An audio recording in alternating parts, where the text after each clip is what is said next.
a sessão ordinária aqui no plenário da Câmara Municipal de São Paulo.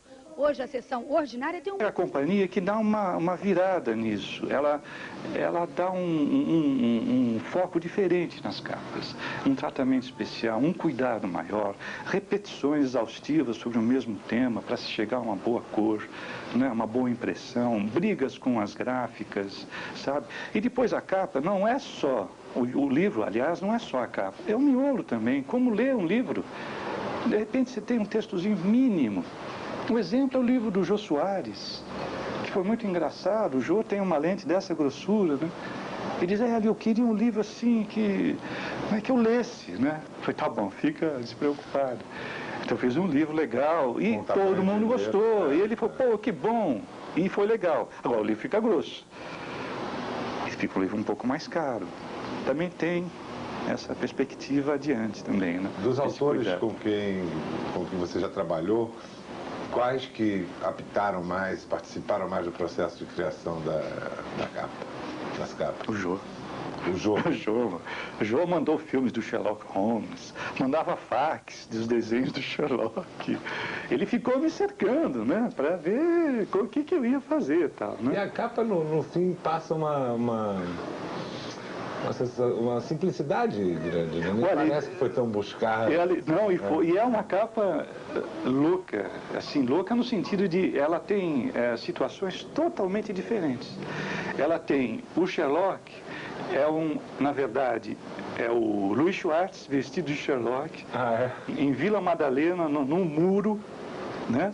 O violino é um assistente do fotógrafo, do Bob Hofenson, ajudando ali a pôr o violino, e essa é uma foto que depois eu trabalhei um pouco. Eu fiquei dirigindo ali a foto e tal. E saiu isso que você não percebe nada, que por trás disso tem um monte de coisa, né? Toda uma produção. Você interfere muito em fotos assim também, né? Você estava falando da interfiro, eu gosto. O Nelson Rodrigues é uma foto parada. Ela não tem esse movimento. Isso foi lá junto com o Washington Oliveto.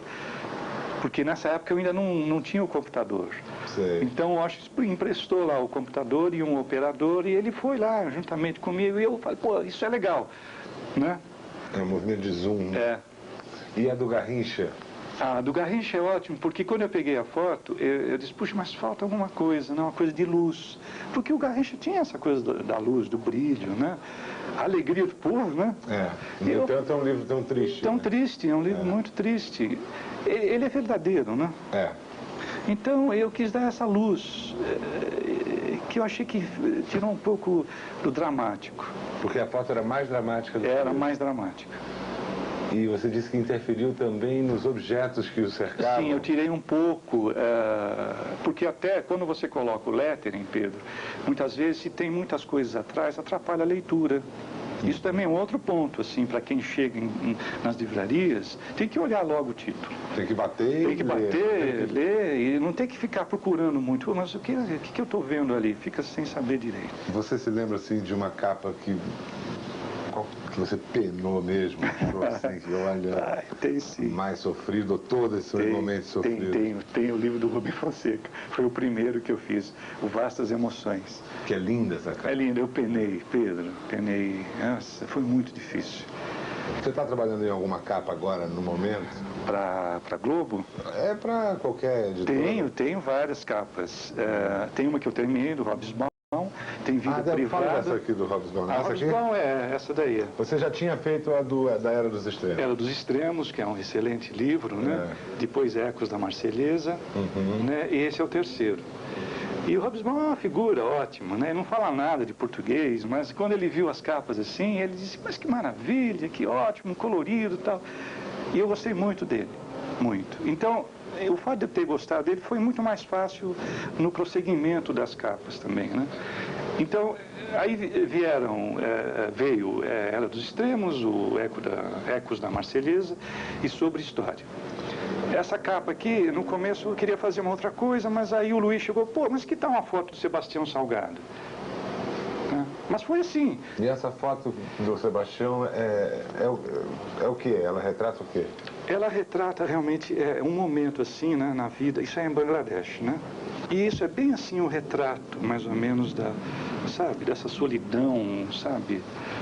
Essa coisa do navio, que é meio que encalhado, esse poder, né? E ao mesmo tempo esses operários tentando puxar esses cabos para tirar esses navios todos desse encalhe, né? Porque isso aqui é lama, né?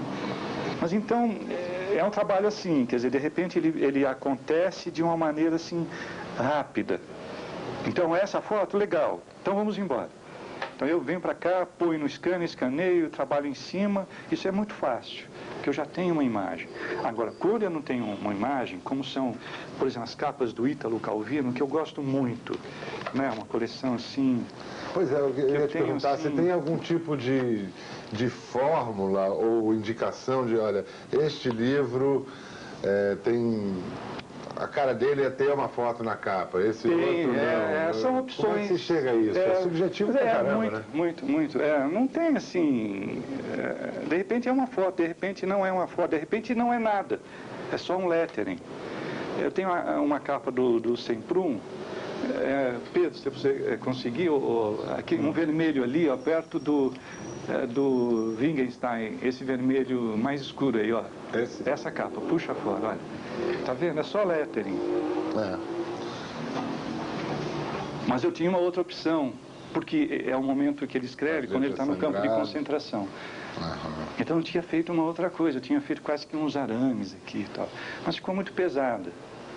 Então... E aí as próprias letras aqui servem como esses arames sangrando. Exatamente. Então elas estão fora, né? Então isso eu gosto muito. Acho que essas capas são bonitas, fazem muito assim, a minha maneira de ver uma capa. Aqui como é que funciona isso? São dois tipos de... Não são dois papéis. São passagens diferentes na máquina, né? São vernizes diferentes. Então você, por exemplo, aqui ó, a capa do Cazuza é um pouco isso, né? Um pouco não, é isso, né? Você tem no Cazuza, no nome dele, o brilho, né? Tá vendo? Então te permite dar um toque na capa, né? E também a textura, esse verniz opaco. Mas esse aqui é o capa dura, né? O capa mole também é. Também é igual. Também é igual. No Brasil não há essa tradição que há, por exemplo, em outros países, de primeiro fazer um lançamento em capa dura e depois fazer um lançamento mais barato em capa mole. Não tem. Nós não Aqui temos. é o contrário, a capa dura é posterior. Essa daí é posterior à capa mole, né? Não, no caso do Cazuza não. Até saiu antes. São 300 livros. Porque fizemos essa caixa até, né? Foi quase que um brinde, né? São 300 livros. Mas a capa dura, no Brasil, ela não tem assim uma entrada, né? Nós temos dificuldades até porque sai caro, né? Um acabamento mais caro. Fica muito mais caro. E livros em outras línguas? Você já fez capas em outras línguas? Pois tem essa coisa do japonês, né? Desse livro japonês que foi muito interessante. O que bateu na sua porta um japonês? Um japonês estranho, né? Porque com a camisa para fora, de chinelo Raider e com as unhas sujas, você nota, né? Você vê que... E ele fala, eu sou editor de uma editora no Japão, estou aqui no Brasil, represento essa editora, e eles estão querendo o seu trabalho, porque viram o trabalho que você fez para o Macunaíma do Antunes Filho, que o Antunes levou o Macunaíma para o mundo todo, né? Acho que só não foi para a Groenlândia, né? É verdade. E aí o editor japonês gostou muito da peça e gostou dos cartazes que eu fiz. E ele disse, eu queria ter o Hélio de Almeida aqui fazendo uma capa. E aí aconteceu, porque depois... e eu disse, mas escuta, como é que eu vou fazer o livro? Eu não sei japonês, né? E a leitura é diferente, de trás para diante, né? É ao contrário. Ele falou, não se preocupe, eu mando para você a tipologia. Aí mandou, eu escolhi a tipologia, fiz a mancha, né, do livro, né? Escolhi as cores e eles até foram na cor do... Olha, que loucura. Não é demais? Requinte, hein? É um requinte, quer dizer, isso aqui não é a capa é isso. É isso. Agora, eu escolhendo isso aqui... Agora, você não leu o livro, não... Não deu para ler. Eu vi, mas mandem os livros, né? Pelo menos em inglês, né? Agora, e ficou uma coisa, se não mandaram, porque também tinha uma... do livro? O Próximo Novo Mundo. É interessante, deve ser. Agora, não sei o que é o Próximo Novo Mundo. se é bom, se não é. E aqui é muito engraçado porque tem o crédito da capa, né? E aqui, porque depois, logo em seguida, o Antunes levou o Chica da Silva, que eu também fiz os cartazes e tal. E aqui eles colocaram em japonês o meu nome e Chica da Silva, porque é uma referência ao trabalho que eu fiz para o Chica da Silva. Mas aí você procurou trabalhar com algum tema oriental? Não, eu procurei. Não, procurei. Você vê que tem o sol, um pouco, não vermelho, mas um sol quase que poente, né? Mas eu procurei me formar com o próprio japonês. Ele sabia também muito pouco, mas me falou um pouco o que era o filme, o livro e tal, e eu acabei pensando na árvore, no sol, e uma coisa um pouco que até meio que brasileiro, parece até um pouco coisa do trópico, né? Você tem prazos muito exíguos assim para trabalhar? Às vezes te dão, olha, você tem 2 dias para me fazer uma capa. Ah, fim de semana. É comum o Luiz me ligar, olha, tô com uma capa aqui e não consigo, tem que resolver para segunda-feira. Aí no sábado ou no domingo eu venho para cá, ou fico lá em casa e trabalho na capa, né? São capas que eu gosto. Essas que... Gosto. Porque aí me lembram o meu trabalho em jornalismo, né? Em Veja, Isto É. Que era aquela coisa quente, né? Você ficar... É como o repórter, né? Que está ali no momento e você tem que falar coisas, né? As coisas estão acontecendo, né? Capa tem um pouco, sabe? Como se fosse uma reportagem até. Você tem que... Pumba. São coisas que eu acabo fazendo porque me permite isso. Porque eu tenho uma experiência... também assim, diária mesmo, né, de mexer com as coisas. Essa capa aqui do Domingos Pellegrini, que é ótimo, é um bom escritor, bom contista, gosto dele. Essa é minha cachorra, foi um fim de semana. Eu peguei uma máquina digital, fui lá, fotografei, porque tem tudo a ver com o conto. Sei. O conto é ótimo. Sei. Meio lobo, né? Então, fiz a foto, Isso é uma foto que você tirou em casa da sua cachorra? Da minha cachorra, peguei esse ângulo, vim para cá, trabalhei no computador, dei esses efeitos, essa luz, ela ficou quase que uma ilustração, né? Isso foi no fim de semana, Pedro, foi num domingo.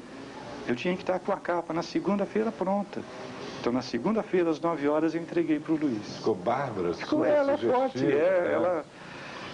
Não sei se o Domingos gostou, não falei com ele, mas... Deve ter gostado. Eu gostei, viu? Eu achei, assim, uma capa boa. Em geral, você fica sabendo, é mais fácil ficar sabendo se o autor gostou ou se ele não gostou? Não, eu não gosto de saber, não. O Rubem Fonseca diz. O Rubem Fonseca é engraçado, porque ele diz assim, eu quero uma coisa sempre gráfica, né? Aí eu fico batalhando em cima das capas gráficas. E a capa que ele mais gosta não é gráfica. Tá aqui, ó. Ela não é gráfica, tem uma imagem. Como é que foi construída essa imagem? Isso é interessante. Isso eu peguei, fiz um perfil de gesso, né? Uma cabeça de um homem, e fui para o estúdio da Editora Abril, coloquei essa cabeça numa tela de vinil branca, texturizada, joguei um spot aqui, empurrei essa cara, e aí fizemos a foto. E essas linhas são próprias mesmo da textura do tecido, que deu essa coisa de agressividade, né? De rapidez. Né? Esse é um bom livro do Rubem Fonseca, né? Excelente. Essa daqui, numa primeira vista, você vai dizer que é uma capa que tem elementos demais. Tem. Que ela, na verdade, é uma foto dramática, mas você só vai entender o significado dessa foto depois que você começa a ler o livro. Pedro, essa capa, se eu pudesse, eu refaria. Né? Mas, enfim, na verdade, essa capa, essa foto é uma foto PB. Que tem logo no começo. Então eu peguei essa foto, joguei aí no computador, trabalhei e transformei isso em uma coisa mais fria. Eu queria deixar essa coisa do brilho, né, do gelo, mas não ficou como eu queria. Mas, por exemplo, esse é um livro traduzido. Você não quer nem ver a capa do original? Não, gosto. Você gosta de ver? A capa é muito boa. Só o lettering que não é legal. Sei. Mas, em geral, livros traduzidos, você procura ver a capa original? Procuro. Para quê? Para não fazer igual ou para... Não, muitas vezes me ajuda. Sei. Né? Essa capa do Titanic, né? Cada um por si, não tem nada a ver com a capa que saiu agora, né? Mas aí eu fui a fundo no Titanic, até porque eu gosto da história, a tragédia. Não porque é uma tragédia, mas porque está aqui. Né? Não tem nada não tem nada que ver. Né? Eu gosto mais da sua, não é por estar na sua presença, não. É mais dramática. Eu acho, ela tem uma coisa assim, e tem uma coisa incrível, porque o livro, tem uma passagem, uma tomada no filme, eu não fui ver ainda não, mas são fotos que eu vi, que tem exatamente essa foto, que é quando ele sai do porto. Né? Eu peguei este canto aqui, ampliei e tal. Mas no filme tem uma cena que é exatamente isso, só que aqui no mastro de popa tem um casal. O casal que é o filme, né? O romance dos dois. Eu fiquei impressionado, fiquei olhando isso aqui, mas é igual, a cena é igual, e, quer dizer, ele pegou a foto. Quer dizer, o Cameron foi lá, ele batalhou mesmo. Sim, a pesquisa do filme. A pesquisa é fantástica, né? Quer dizer, então tem capas também que você também tem um esforço de pesquisa muito grande. Eu fui atrás de livros, né? Vivemos num mundo de imagens e de uma profusão de imagens. E tem muita chupação também, não tem? Por exemplo, eu tenho um caso pessoal, meu primeiro livro de poemas, nós ficamos, eram 3 poetas com o livro, nós ficamos, confesso, enchendo o saco do capista. Assim, quem eram os 3 poetas? Era eu, Cláudio Rodrigues e Luiz Petri, no livro dos Camaleões. Aí a gente tinha uma ideia de capa, encheu o sujeito. Fazia, não era isso, aí um dia ele chegou com uma que a gente falou, não, é isso. Aí, coisa de um ano depois, eu fui viajar e encontrei um disco numa loja de disco em Londres, era a capa do livro. Acontece. Isso acontece. Acontece muito. Muito. E a preguiça do capista é preguiça. Tem. No caso é evidente. E ainda é comum esse tipo de... Acontece. Você fica aqui... É isso que eu estou dizendo. Muitas vezes é um tormento, você quer se livrar daquilo e pega ali uma imagem achando que ninguém vai notar ou vai verificar e um dia acontece. Né? Isso é bem comum. Sim. Você já roubaram alguma coisa sua? Né? Não que você saiba. Não, sei de alguns casos. E como é que se protege o capista? Que direitos autorais você tem sobre a sua casa? Eu deixo para lá. Foi tudo bem. Não vou brigar, não. Acho até interessante, né? Porque muitas vezes o cara até mexe um pouco, né? Eu até gosto de saber como é que ele mexeu, mas não me preocupa. Não fico chateado, não. Bom, estamos terminando. Em que capa você está trabalhando no momento, assim? Eu tenho uma capa, aliás, 2 capas da companhia. Uma é do Oliver Sacks, é o 5º livro. Mas aí você já tem aquele padrão dos outros? Tenho um padrão. Tem uma capa, O Fim da Ciência, é um livro científico, ele discute um pouco essa coisa da passagem do século, a ciência, o que está acontecendo com a ciência, se ela está ajudando, se não está ajudando, se é o fim, se não é. É um livro legal, bonito. Eu preciso até resolver. Eu estou meio que assim já preocupado. E estou com um livro do Luiz Macluf Carvalho, que é As Mulheres que Foram à Luta Armada. São reportagens que ele fez com as mulheres que foram à luta armada. Então, são esses livros que estão aí. Tá certo. Bom, muito obrigado, Hélio, e a gente agradece pelo... Nossos olhos agradecem. Tá bom. Eu também gostei muito, foi legal. Você é o escritor, né? Imagina. Então você entende o que é esse mundo aqui. Gostei muito. Obrigado.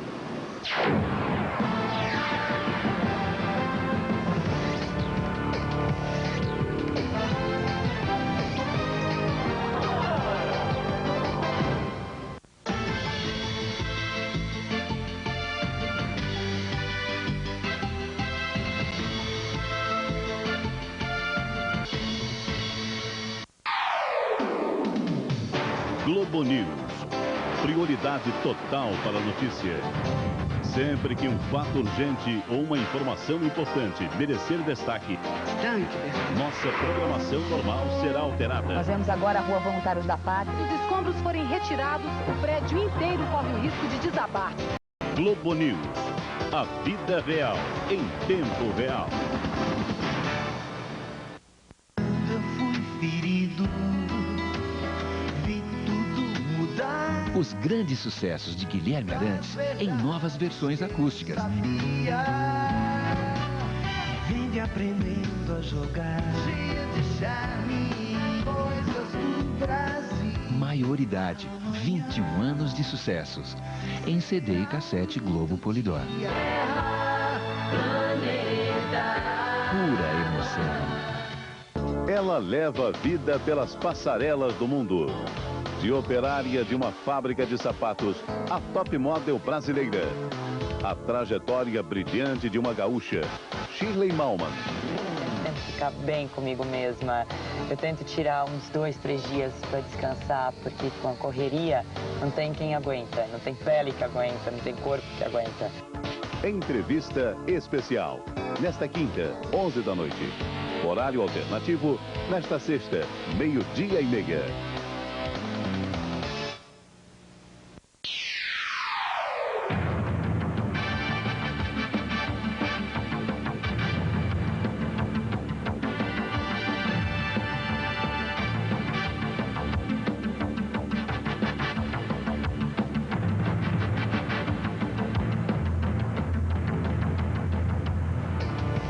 Globo News.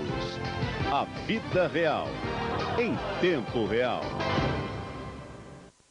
Boa noite, eu sou o Eduardo Grilo e estes são os destaques de hoje no Brasil e no mundo. O governo resolveu enfrentar o problema do desemprego no país. O presidente Fernando Henrique determinou aos ministros que apresentem em 8 dias um plano para a criação maciça de empregos a partir do segundo semestre. O presidente quer definir o programa de combate ao desemprego na próxima reunião ministerial, dia 13. Nós vamos discutir a decisão do governo ao vivo com o vice-presidente da Fiesp, Horácio Laffer Piva, o economista da USP, Nelson Barrizelli, e com o comentarista de economia do Jornal das 10, George Vidor. Nós vamos conversar ao vivo em nosso estúdio em Brasília o destino do PMDB. O entrevistado é o deputado Henrique Alves. Cristiana Lobo antecipa, o deputado Luiz Eduardo é mesmo candidato ao governo da Bahia. O editor internacional da Globo News, José Carlos Monteiro, comenta mais nova crise na antiga Iugoslávia. E Fernando Calazans analisa a participação de Zico na seleção brasileira e a convocação de Raí. Quinta-feira, 5 de março, o Jornal das 10 está entrando no ar.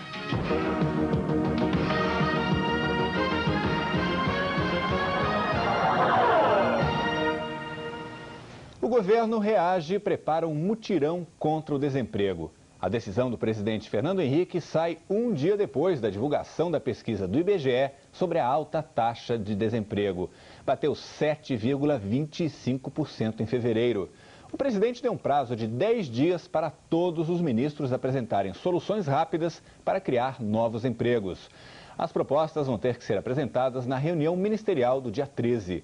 O governo pretende aumentar a oferta de emprego a partir de junho. O presidente Fernando Henrique quer a agilidade do Banco do Brasil e da Caixa Econômica Federal para os financiamentos aos pequenos agricultores.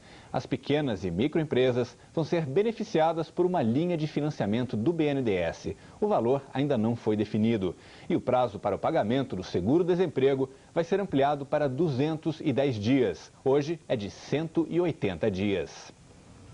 Em ano de eleição, o governo ganhou um fôlego extra de mais de 2 bilhões de reais para investir em obras públicas. O dinheiro é uma sobra de caixa do orçamento de 97 e vai ser somado ao orçamento desse ano. Veja os números. O governo vai juntar a sobra de 2 bilhões e 538 milhões de reais do orçamento de 97 com 8 bilhões 452 milhões de reais do orçamento previsto para este ano. Somando tudo, o governo vai ter 4 vezes mais dinheiro para investir em obras públicas. 11 bilhões de reais para dividir entre os chamados ministérios estratégicos. O Ministério dos Transportes vai receber o maior investimento, 3 bilhões 137 milhões de reais. mais do que o triplo dos 900 milhões investidos no ano passado. Na saúde, o governo vai investir este ano 1 bilhão e 2 milhões de reais, o dobro do ano passado, que foi de 599 milhões. Uma prova de que investir em obras públicas cria emprego é a pesquisa da Associação dos Empresários do Setor em São Paulo. O índice de emprego cresceu 0,49% só em fevereiro. Isso significa 454 novas vagas. O Banco Central baixou os juros, mas nada mudou ainda no comércio. Com medo dos maus pagadores, os comerciantes continuam cobrando juros salgados. O Banco Central decidiu juros de 1,88% ao mês. Mas no comércio, 9% ao mês. No cheque especial, 10%. Cartão de crédito, 11%. É por isso que o consumidor não deve se animar muito quando o governo anuncia que os juros baixaram. Aqui, a conversa é bem diferente. Os juros do Banco Central demoram muito tempo para chegar onde interessa. No seu bolso. O lojista explica, o número de carnês atrasados é 40% maior que no ano passado. Juros altos são uma proteção contra o mal pagador. Para mim não adianta eu vender com ele em tantas prestações e ele não me pagar mais. No ritmo que vai, a queda nas taxas só deve chegar ao comércio lá pelo meio do ano. Enquanto isso, bom mesmo é fazer o que fez a dona Geni. O mês que dá para você guardar 50, você guarda. Outro mês que dá para guardar mais, você guarda. O mês que não dá, você guarda menos. E depois de economizar um ano na poupança, ela levou para casa hoje, por R$ 280 à vista, a televisão nova que os filhos tanto queriam. Para distrair as crianças, né? Os empresários do mercado de capitais de São Paulo estão divididos sobre a queda dos juros. Mas mesmo assim, a pesquisa da Câmara Americana de Comércio mostra que eles fazem planos para a retomada do crescimento ainda este ano. 50% dos empresários acham que a decisão do governo foi correta e 47% acham que nada vai mudar e os investimentos de capital especulativo vão continuar. Os empresários ainda fazem previsões. As taxas de juros vão baixar para 23,7% até junho e devem chegar a 18,4% até janeiro do ano que vem. Pois é, os juros devem cair mais e chegar a 20% ao ano. Quem anuncia a novidade é o ministro do Planejamento, Antônio Candir. Mas isso só acontece se o Congresso aprovar os destaques à reforma da Previdência. A tendência, quer dizer, nós estamos caminhando com o objetivo de, em meados do ano, estar com uma taxa de juros próxima a 20%. O ritmo dessa redução vai depender de várias variáveis. E certamente uma variável muito importante será a confirmação da votação dos destaques. Aqui deixa eu só fazer um parênteses para vocês, que não é o caso de ficar detalhando em matéria. Eu diria para vocês só o seguinte, a votação do segundo turno aí já não é tão importante, porque dificilmente uma votação no primeiro turno não é confirmada no segundo turno. Mas a votação dos destaques é uma votação importantíssima, não é, vamos dizer assim, uma coisa tão trivial. Deflação em São Paulo. É a primeira inflação abaixo de zero do ano. Liquidações de roupas depois do carnaval e a queda dos preços dos aluguéis causaram a baixa do índice de preços ao consumidor da FIPE. O transporte ficou mais caro, os gastos com saúde também. Mas as roupas de verão, os aluguéis e até as mensalidades escolares estão mais baratos. Junto com cigarros e bebidas, estes foram os grandes responsáveis pelo primeiro índice negativo de variação de preços do ano. No supermercado, o resultado de fevereiro registrado pela FIPE, de menos 0,16%, não convence as donas de casa. Eu acho que não abaixou em nada. Mas a FIPE está dizendo que baixou. Eles podem até dizer, mas precisa vir no supermercado para ver, né? A FIPE vai. Cada pesquisador de preço visita 8 supermercados por semana. É com essa autoridade que ele afirma. Baixou, com certeza baixou. Mas por que a pesquisa da dona de casa não bate com a dos economistas? É que a FIPE faz um levantamento de preços entre 110 mil produtos. E desta vez, o número de itens que ficaram mais baratos foi maior do que os dos que ficaram mais caros. Mas no bolso é difícil mesmo sentir os efeitos desta deflação. Em cada R$100, a economia é de 16 centavos. Para o chefe da pesquisa, o comportamento dos preços agora em março pode ser muito parecido. Em abril, com a entrada da moda de vestuário, provavelmente teremos um novo repique na inflação, se bem que o cenário para este ano é de uma inflação muito baixa. Inflação na faixa de 3% ao ano. E nós vamos conversar agora ao vivo com o jornalista Jorge Vidor, aqui no Rio de Janeiro, com o professor de Economia da USP, Nelson Barrizelli, em São Paulo, e o vice-presidente da Fiesp, Horácio Laffer Piva. Eles estão no estúdio do Jornal das 10, em São Paulo. Eu gostaria de começar perguntando ao doutor Horácio, existem alternativas agora, tem esse pacote de intenções do governo, nós temos o ministro Candir dizendo que haveria a possibilidade da taxa de juros chegar ao patamar dos 20%, e também nós temos agora, estamos deparados com esse índice negativo de inflação, a deflação. Qual seria a saída que os empresários veriam como a melhor para o governo nesta situação? Olha, os empresários não enxergam outra saída para esse país a não ser o crescimento econômico. Se nós não voltarmos a crescer alguma coisa como 6, 7% ao ano, se esse país não voltar a ter uma taxa de investimento sobre o PIB da ordem de 23%, como já teve, nós não vamos resolver esse círculo vicioso no qual nós estamos inseridos. Temos aí um enorme problema no déficit público, uma dívida monstruosa que acaba gerando essa história do cachorro correndo atrás do rabo. Quer dizer, nós podemos apelar para uma série de medidas, está aí o Simples para ser discutido, nós podemos melhorar a questão das compras do Estado para as micro e pequenas empresas, sem dúvida nenhuma abrir linhas de crédito das caixas econômicas estaduais e federais, mas eu volto a dizer, se nós não voltarmos a um crescimento que seja pelo menos o aumento o ganho de produtividade que as empresas estão tendo, mais o aumento da população economicamente ativa, que dá alguma coisa como 6%, não vai adiantar, nós vamos ficar fazendo variações sobre o mesmo tema eternamente. Seria a medida que deveria ser tomada para detonar esse processo, para começar isso? Bom, eu diria a você que, sem dúvida nenhuma, nós precisaríamos voltar a irrigar um pouco mais o mercado com crédito, e para isso nós vamos ter de resolver o problema da burocracia e nós vamos ter que resolver o problema das garantias, porque daí sim, quer dizer, você tendo mais crédito, você tem mais consumo gera mais produção gera mais investimento, mais emprego e você retoma a economia nos níveis em que nós já tivemos e que são necessários. Professor Nelson Barrizelli, eu gostaria de saber se esse número que está chegando de 20% é um número suficiente, seria um ponto de equilíbrio, digamos assim, para começar esse processo? Você se refere a 20% de... Taxa básica de taxa de juros? Exato, ao ano. Ah, ok. Bom, a taxa de juros, ela tem uma relação, sem dúvida alguma, com esse processo de diminuição do crescimento econômico e do desemprego que nós estamos vivendo agora. Mas não há uma relação efetiva ou matemática que possa dizer se a taxa de juros baixar para tanto, nós vamos ter um crescimento econômico de X ou o desemprego cai para Y. Então, evidentemente, o que todos querem é uma taxa de juro baixa a nível internacional que realmente torne o país mais competitivo. Nós não vamos poder continuar sobrevivendo tendo inflação de 3% ao ano e taxa de juro real em torno de 15%, 20% ou 25% ao ano. Isso nenhum país conseguiria sobreviver. Isso que nós estamos fazendo é uma façanha extraordinária e até que nós temos problemas de menos considerando a gravidade do problema. Agora, como o Horácio disse antes, eu acho que a única saída para esse país é realmente retomar o crescimento econômico. E nós não retomamos o crescimento econômico porque o setor privado produz e o setor governamental gasta aquilo que o setor privado produz. Nós temos aí um buraco negro no déficit público de 5% ao ano, que baixa a nossa taxa de investimento de 22% para 17%.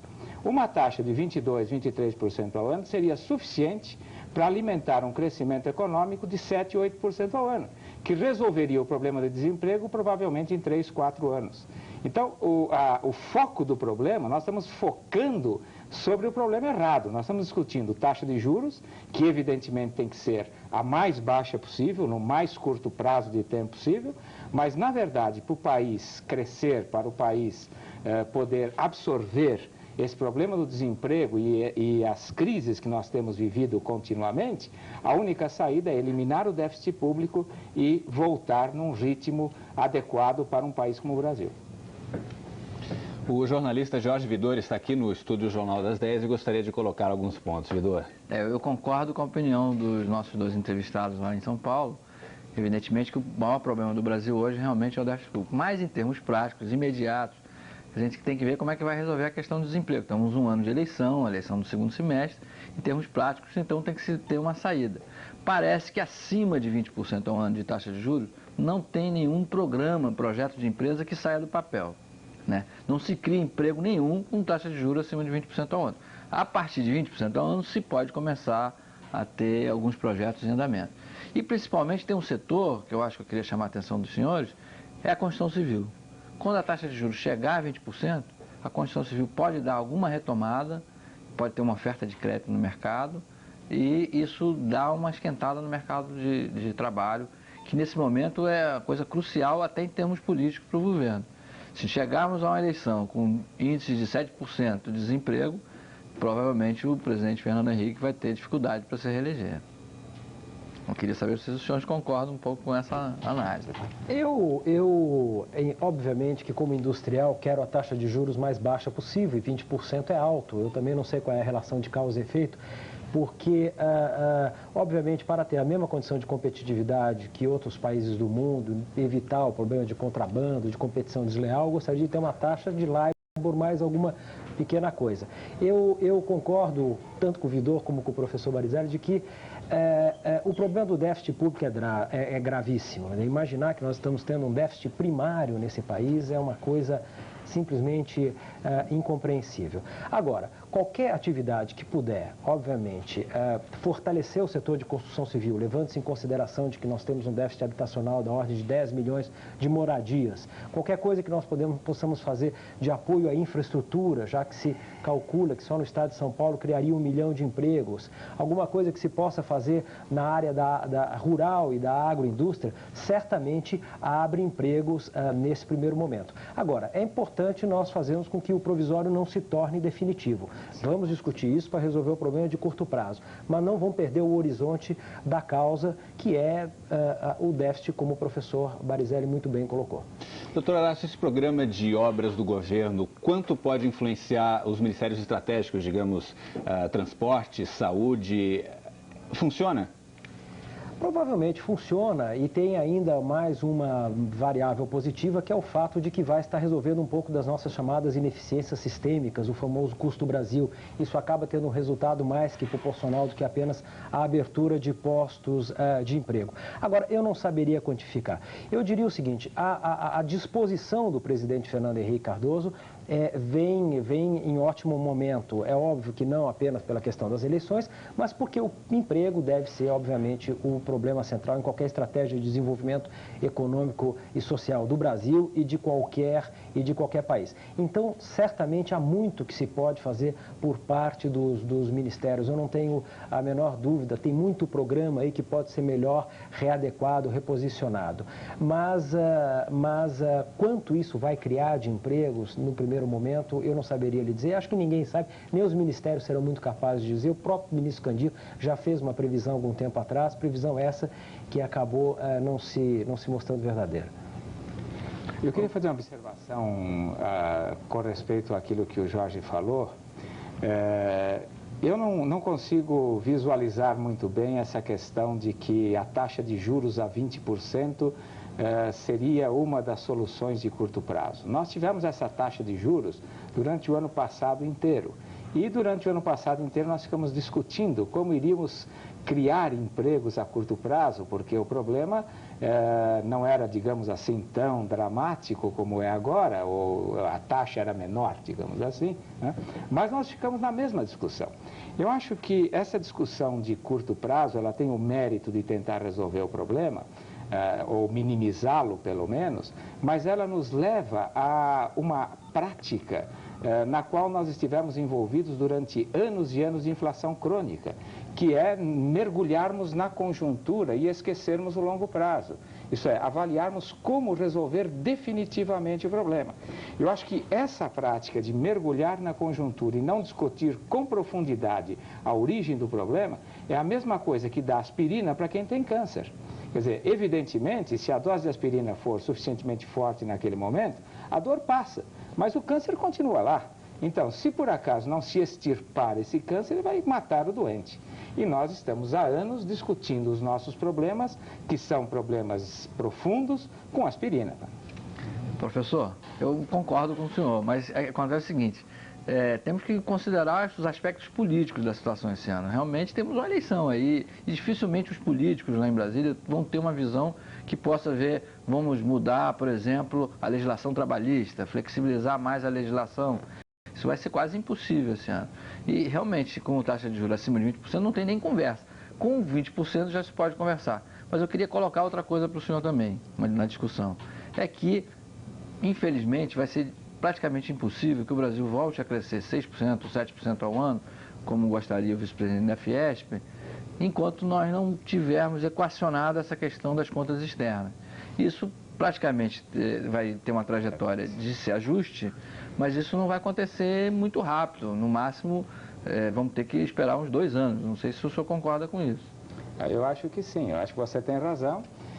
Mas as contas externas, mais uma vez, elas estão dependentes, de novo, da maneira pela qual o governo se financia.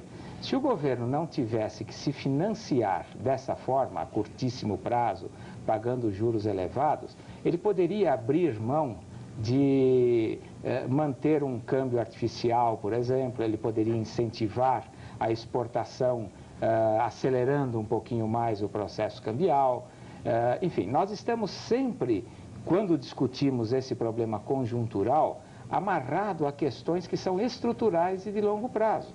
Então, resultado, as soluções políticas, e eu acho que a gente não escapa delas, não tem como escapar delas, elas acabam vindo. Por exemplo, eu acho que nós temos algumas saídas, como resolver a questão do desemprego via acréscimo do crédito imobiliário. Nós podemos acelerar um pouco a área de turismo, podemos melhorar alguma coisa na agribusiness, etc.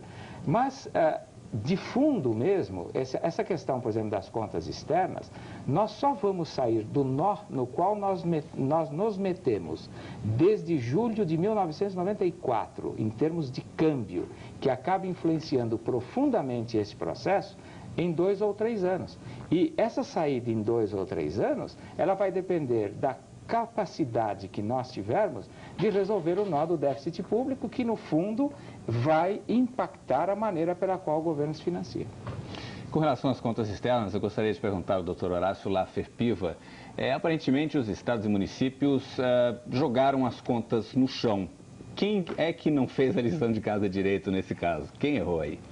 Voltamos ao mesmo problema, sem dúvida nenhuma, os estados e municípios foram os grandes gastadores. Agora, os estados e municípios também estão carregando um estoque de dívida altíssimo, agravado por esse nível de carga que nós temos. Então,